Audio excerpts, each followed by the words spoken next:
Hello, जय Hind friends. इस video में हम भारतीय संविधान का पार्ट जो है 14A पढ़ेंगे, यानी भाग 14A।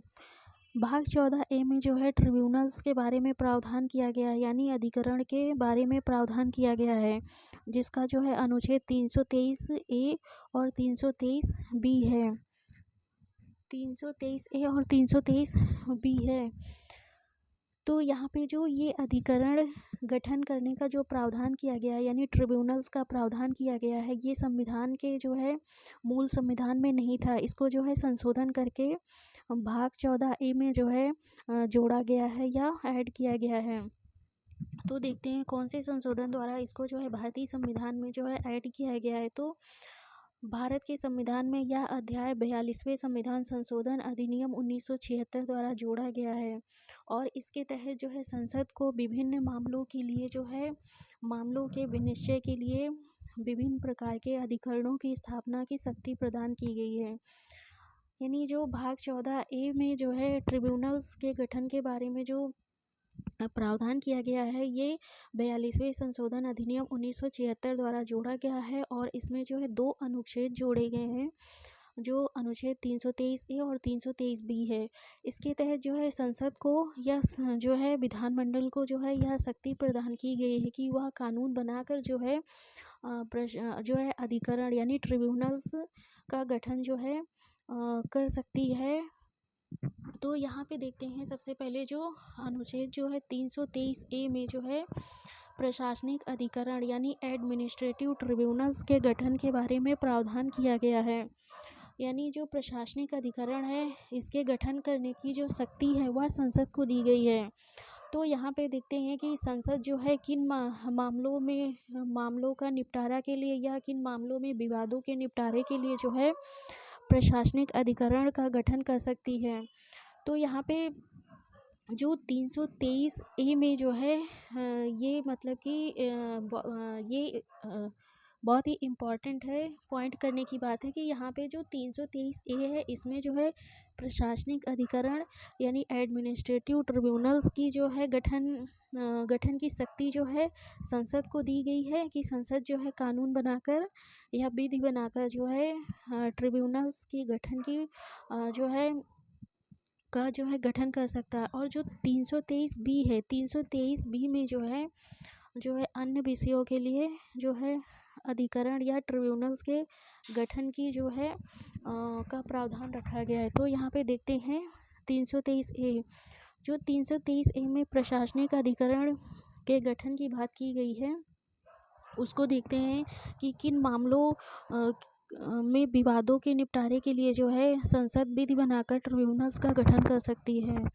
तो इसमें 323A में देखते हैं कि संसद विधि द्वारा संघ यानी केंद्र या किसी राज्य के यानी राज्य सरकार के अथवा भारत के राज्य क्षेत्र के भीतर या भारत सरकार के नियंत्रण के अधीन किसी स्थानीय या अन्य प्राधिकारी के अथवा सरकार के स्वामित्व या नियंत्रण के अधीन किसी निगम के कार्यकलाप से संबंधित लोक सेवाओं और पदों के लिए भर्ती तथा नियुक्त व्यक्तियों की सेवा की शर्तों के संबंध में विवादों और परिवादों के प्रशासनिक अधिकरणों द्वारा न्याय निर्णयन या विचारण के लिए बंद कर सकेगी।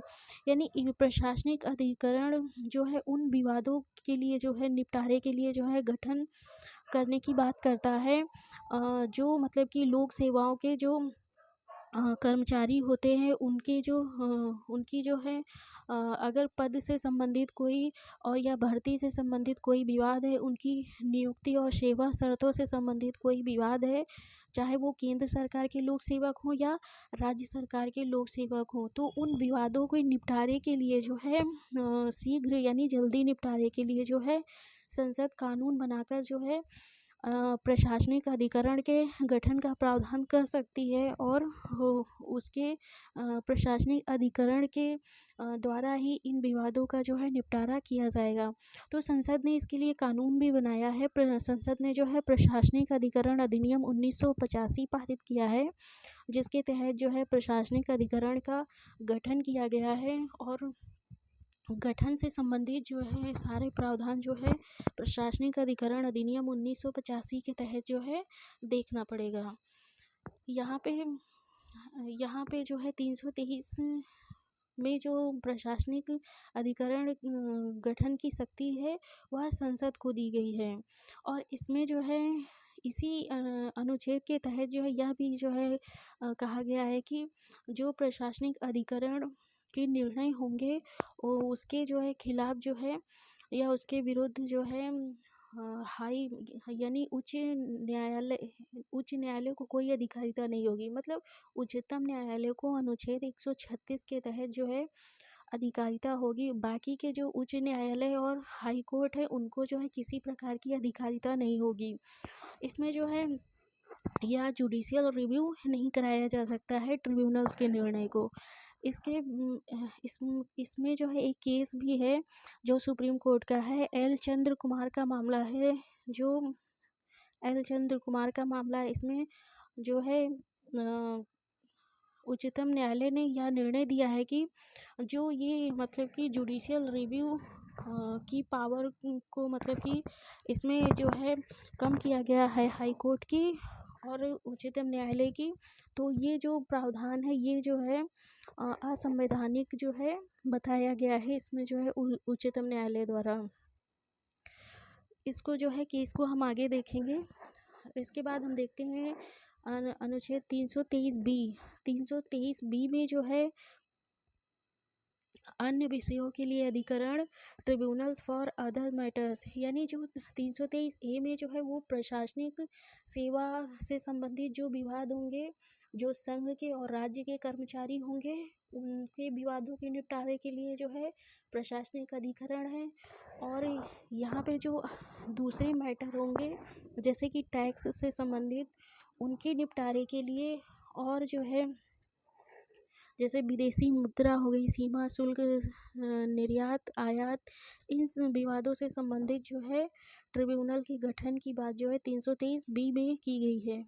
तो यहाँ पे एक बात ध्यान देने की है कि जो प्रशासनिक अधिकरण है उसके गठन की शक्ति केवल संसद को दी गई है, लेकिन जो अन्य विषयों के लिए जो है अधिकरण गठित करने का जो है शक्ति यहाँ पे समुचित विधानमंडल यानी एप्रोप्रिएट लेजिस्लेचर शब्द का प्रयोग किया गया है। और यहाँ पे एप्रोप्रिएट लेजिस्लेचर के अंतर्गत जो है संसद और राज्य विधानमंडल दोनों आते हैं।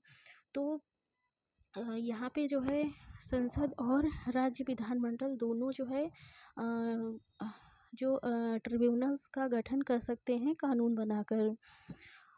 अगला देखते हैं जो है यहाँ पे उच्च न्यायालयों की जो है अधिकारिता का जो है अपवर्जन किया गया है, लेकिन अनुच्छेद जो है 136 के अंतर्गत उच्चतम न्यायालय में विशेष अनुमति से जो है अपील की जा सकती है।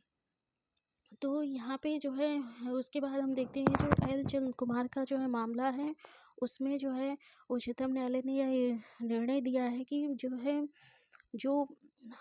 जो इसमें यहाँ पे हाई कोर्ट की जो है जुडिशियल रिव्यू की शक्ति को कम करता है और जो है उच्चतम न्यायालय की जो है लिमिटेड जुडिशियल रिव्यू की पावर दी गई है। तो ये प्रावधानों को जो है सुप्रीम कोर्ट ने असंवैधानिक घोषित कर दिया है। तो जो है इसके जो अधिकरण गठित किया जाएगा उसके निर्णय के जो है विरुद्ध जो है रिव्यू के लिए जो है अनुच्छेद 136 के अंतर्गत उच्चतम न्यायालय में जो है विशेष अनुमति से अपील की जा सकती है। और अनुच्छेद 32 के तहत भी उच्चतम न्यायालय की अधिकारिता के तहत जो है अपील की जा सकती है, क्योंकि आर्टिकल जो 32 है ये फंडामेंटल राइट है। और आगे देखते हैं कि जो ये शक्ति जो है संसद को प्रदान की गई है, ये मैंने बताया कि संसद ने जो है एक प्रशासनिक अधिकरण अधिनियम 1985 पारित किया है, जिसके तहत जो है संसद ने प्रशासनिक अधिकरण का जो है गठन किया है। और उसमें जो है जो सदस्य होंगे अध्यक्ष और उपाध्यक्ष और अन्य सदस्य, उनकी क्या योग्यता होगी और उनको जो है कौन अपॉइंट करेगा, वो ये सारे जो प्रावधान है ये इसी अधिनियम के तहत दिए गए हैं। तो जो प्रशासनिक अधिकरण अधिनियम है इसको फिर हम बाद में पढ़ेंगे। यहाँ पे सिर्फ जो है संवैधानिक प्रावधान को हम देखते हैं कि जो भाग 14A है, ये जो है मूल संविधान में नहीं था, और ये भारत के संविधान के 14A में जो है 42वें संविधान संशोधन अधिनियम 1976 द्वारा जोड़ा गया, और जिसके तहत संसद को और समुचित विधानमंडल को अनुच्छेद 323A और 323B के तहत जो है अधिकरण गठित करने का जो है शक्ति दी गई है।